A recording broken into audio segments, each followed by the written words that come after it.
एक टीम को एक दिन के आसान से मिशन पे भेजा जाता है, मगर जो वहां पे हुआ वो किसी के वहमो गुमान में भी ना था।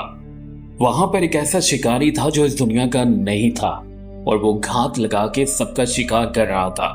और उस शिकारी के पास एक ऐसा फीचर भी था जिससे वो खुद को अनविजिबल कर लेता था, मतलब इंसानी आंख उसे नहीं देख पाती थी। फिल्म की शुरुआत होती है और हमें एक जहाज दिखाया जाता है खला में।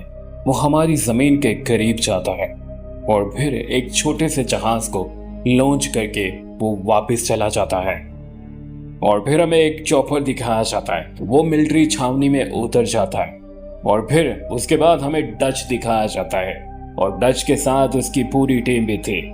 और फिर डच मेजर जनरल फिलिप्स के पास जाता है। वो उसे बताते हैं, सरकार ने हमें बताया है एक कैबिनेट मिनिस्टर एक खुफिया मिशन पे थे, मगर वो रास्ता भटक गए और सरहद के पार चले गए, मगर अब उनके चॉपर का कुछ भी पता नहीं चल रहा।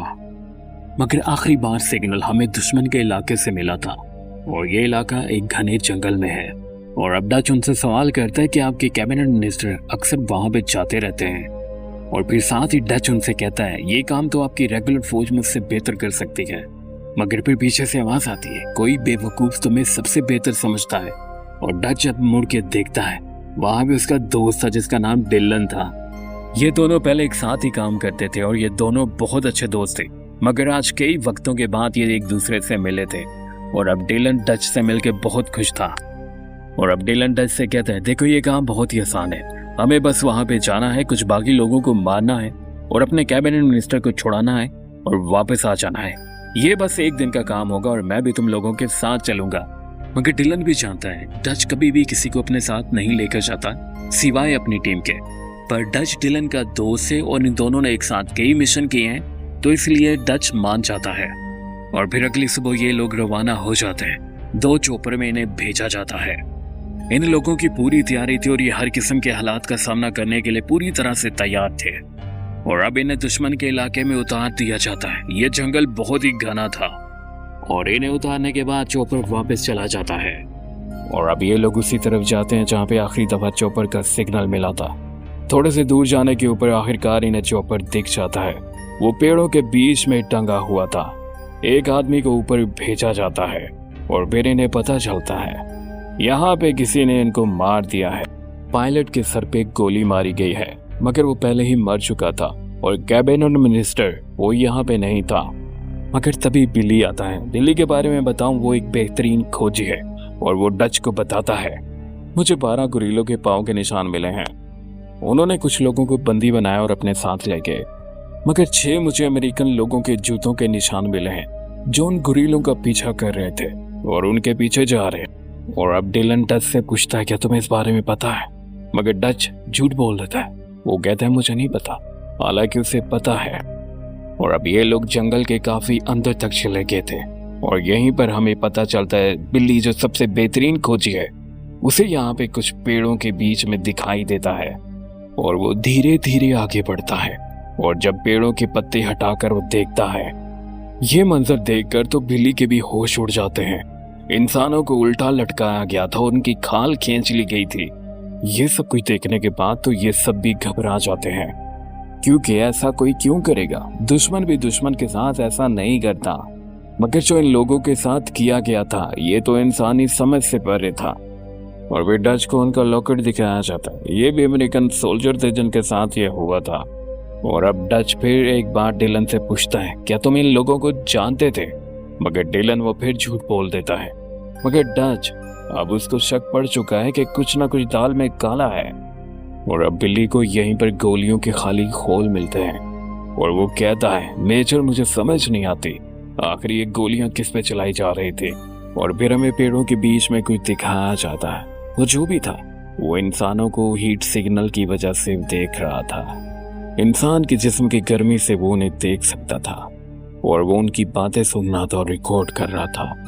और अब ये लोग आगे बढ़ते हैं, मगर वो भी इनके साथ आगे बढ़ता है।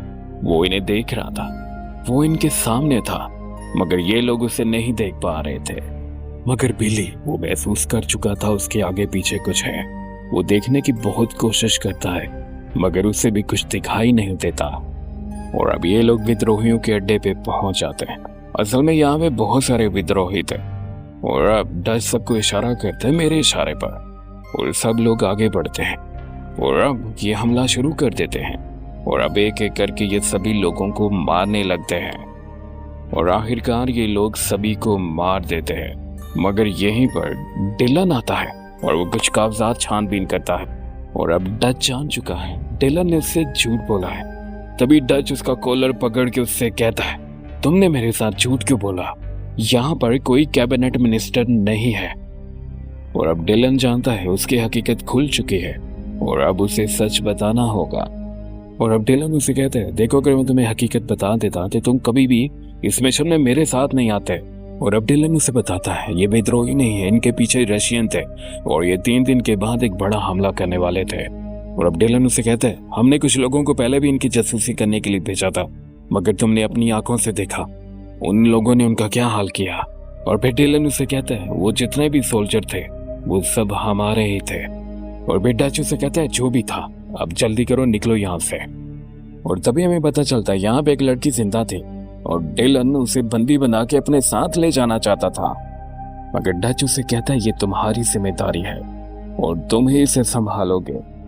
और फिर उसके बाद बिली डच को बताता है, हम अभी यहाँ हैं मगर चोपर हमें लेने के लिए यहाँ पे आएगा, तो हमें यहाँ से निकलना होगा। और फिर डच अपनी टीम को कहता है, ठीक है अब निकलो यहाँ से। और साथ ही हमें वो शिकारी दिखाया जाता है, वो पेड़ों पे अभी भी इन पे नजर बनाए हुए था और लगातार इनका पीछा कर रहा था।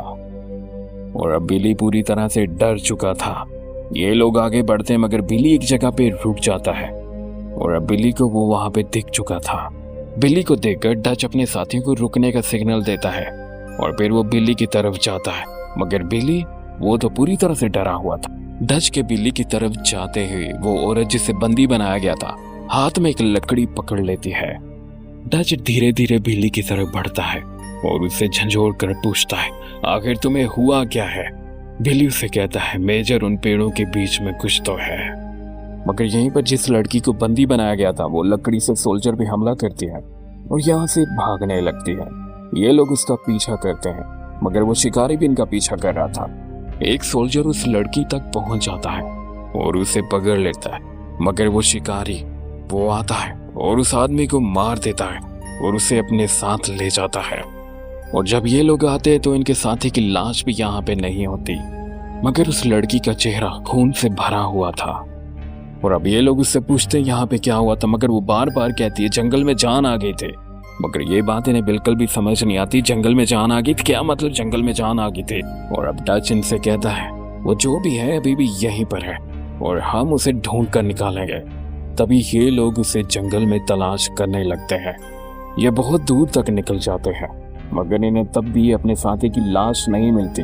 और फिर हमें दिखाया जाता है वो लाश तो पेड़ों के ऊपर टंगी हुई थी। असल में वो शिकारी वो खुद भी तो पेड़ों पर ही रहता है। मगर तभी इनका एक और साथी जिसके पास मशीन गन थी उसे लगता है यहाँ पे कुछ है, मगर जब वो थोड़ा सा आगे जाता है तो यहाँ पे एक छोटा सा जानवर था, मगर तभी उस पे एक लेजर फायर होता है और देखते ही देखते उसका काम तमाम हो जाता है। तभी वहां पे माइक आ जाता है और वो शिकारी की आंखों की रोशनी देख लेता है और उस पे अंधाधुंध गोलियां चलाता है। थोड़ी देर के बाद ये लोग भी वहां पे पहुंच जाते हैं और ये भी अंधाधुंध गोलियां चलाते हैं। और फिर उसके बाद माइक से ये पूछते हैं, मगर माइक भी वही कहता है, मुझे नहीं पता, बस जलती हुई आंखें दिख रही थी। और तभी हमें पत्तों पे कुछ हरा रंग दिखाया जाता है। असल में ये उसका खून था और किसी न किसी आदमी की गोली उसे लग गई थी। वो जो भी था बहुत ही एडवांस था और अब वो खुद का इलाज करता है और अपनी आखिरकार गोली निकाल देता है। पर तभी उसकी दर्द के गिराने की आवाज ये लोग भी सुनते हैं और इधर ये बेस पे राब्ता करते हैं, मगर चोपर वो अभी भी थोड़ा लेट है। और अब इन्हें रात हो जाती है मगर यहीं पर इन्हें पता चलता है इनके बीचों बीच से वो इनके साथी की लाश उठाकर ले गया है। ये लोग बहुत हैरान थे, आखिर ये कैसे हो सकता है। और अब अगली सुबह डच को ख्याल आता है वो जो भी है वो पेड़ों पर रहता है और पेड़ों से ही वो नीचे आता है। और अब ये सब लोग मिल जाते हैं और उसके लिए एक जाल बिछाते हैं, क्योंकि ये जानते थे अगर इन्हें जिंदा रहना है तो इन्हें उसे मारना ही होगा। ये ऐसी जगह पे जाल बिछाते हैं जहां से एक ही गुजरने का रास्ता था। और अब ये इंतजार करते हैं और फिर आखिरकार काफी देर के बाद वो इनके जाल में फंस जाता है, मगर ये लोग उसकी ताकत का अंदाजा भी नहीं लगा सकते। वो एक ही लेजर फायर करता है और बड़े से पेड़ के 2 टुकड़े हो जाते हैं और इनके साथी को जख्मी कर देते हैं। और अब सब लोग उसे देख लेते हैं और यहीं पर डिलन और माइक उसका पीछा करते हैं। डच माइक को मना करता है उसके पीछे जाने से, मगर माइक उसकी बात नहीं सुनता और अब वो डिलन को भी मना करता है, मगर डिलन उससे कहता है तुम मेरी वजह से यहाँ फंसे हो। तभी डिलन जाने लगता है, मगर डच उसे गन देता है और गुड लक कहता है। और इधर डच और बिली अपने जख्मी साथी को यहाँ से उठा के ले जाने लगते हैं। उधर डिलन और माइक, उनके सामने था वो दरिंदा। और अब डिलन माइक को कहता है तुम यहीं पर रुको, मैं दूसरी तरफ से जाता हूँ। मगर माइक जैसे ही आगे बढ़ता है वो माइक को मार देता है। माइक के बाद वो डिलन को भी मारने के लिए जाता है। डिलन उसे गोली मारने वाला होता है, मगर इससे पहले वो लेजर फायर करता है और डिलन को मार देता है। और डिलन की चीखने की आवाज बिली सुनता है और अपने हथियार फेंक देता है। और अब वो उससे मुकाबला करना चाहता था और अब डच बिली को मना करता है, मगर बिली डच की बात नहीं सुनता और उससे मुकाबला करने के लिए तैयार होता। मगर साथ ही हमें पता चलता है वो बिली को भी मार देता है। और फिर उसके बाद वो डच तक भी पहुंच जाता है और अब एक लेजर फायर होता है और उसका जख्मी साथी मारा जाता है।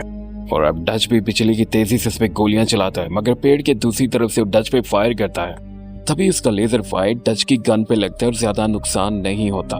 तभी डच उस लड़की से कहता है यहाँ से भाग जाओ, और फिर डच भी उसके बाद भागने लगता है। वो भी डच का पीछा कर रहा होता है, मगर यहीं पर डच का पाँव फिसल जाता है और वो झरने से नीचे गिर जाता है।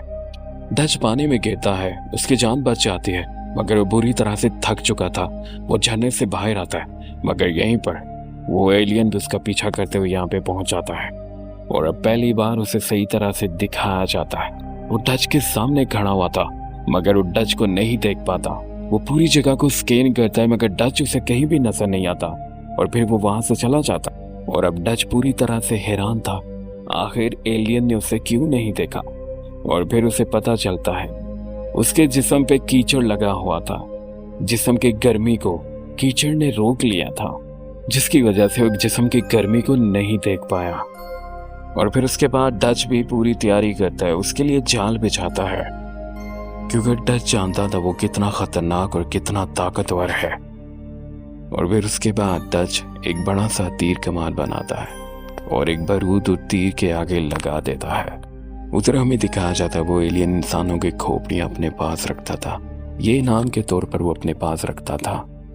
और फिर डच अपनी पूरी तैयारी कर लेता है और अब वो एक जोरदार आवाज देता है और वो एलियन उसकी आवाज सुनकर वहीं पर आ जाता है। मगर डच एक पेड़ के पीछे छुपा हुआ था और वो एलियन उसके पीछे से ही नीचे उतरा था, मगर वो डच को नहीं देख पाता। और फिर डच उस पर हमला करता है। वो इस हमले में पूरी तरह से जख्मी हो जाता है और वो बहुत गुस्से में होता है। वो हर तरफ लेजर फायर करता है और फिर तभी डच पेड़ से छलांग लगा देता है और पत्थरों के पीछे छुप जाता है। और अब एलियन का आंखों से ओझल होने वाला सिस्टम वो क्रैश कर चुका था और डच उसके बाद भी उस पर कई हमले करता है, मगर वो एलियन अभी भी उसे नहीं देख पाता। मगर फिर आखिरकार डच एक हमले में पूरी तरह से बचता है और पानी में छलांग लगा देता है और अब वो एलियन उसे देख लेता है। और अब एलियन डच को एक ही हाथ से उठा लेता है, मगर अब वो डच की चालाकी देखकर उससे छोड़ देता है, मतलब वो उससे लड़ना चाहता था। और अब वो एलियन डच को बहुत मारता है, डच भी उसे मारता है और फिर आखिरकार डच उसे उसी जगह पे ले जाता है जहां पर उसने जाल बिछाया था। अब वो एलियन जैसे ही आगे आता है वो पेड़ का तना उस पे गिरा देता है और आखिरकार वो एलियन पूरी तरह से जख्मी हो जाता है। मगर तभी वो एलियन हंसने लगता है और एक टाइम बॉम्ब एक्टिवेट कर देता है। तभी डच ये भाग जाता है और वहां से पूरी तेजी से भागने लगता है। तभी हमें चॉपर में मेजर जनरल दिखाए जाते हैं और अब उस बॉम्ब का धुआं आसमान को छू रहा था जैसे वो कोई एटम बॉम्ब था। और अब ये लोग उसी जगह पे पहुंच जाते हैं। तभी हमें डच दिखाया जाता है, वो बच गया था, मगर वो एलियन उसने खुद को उड़ा दिया था और वो लड़की भी बच गई थी। फिर उसके बाद डच को रेस्क्यू किया जाता है और फिर उसके बाद ये मूवी यहीं पे खत्म हो जाती है। फीडबैक में अपनी कीमती राय का इजहार जरूर कीजिएगा।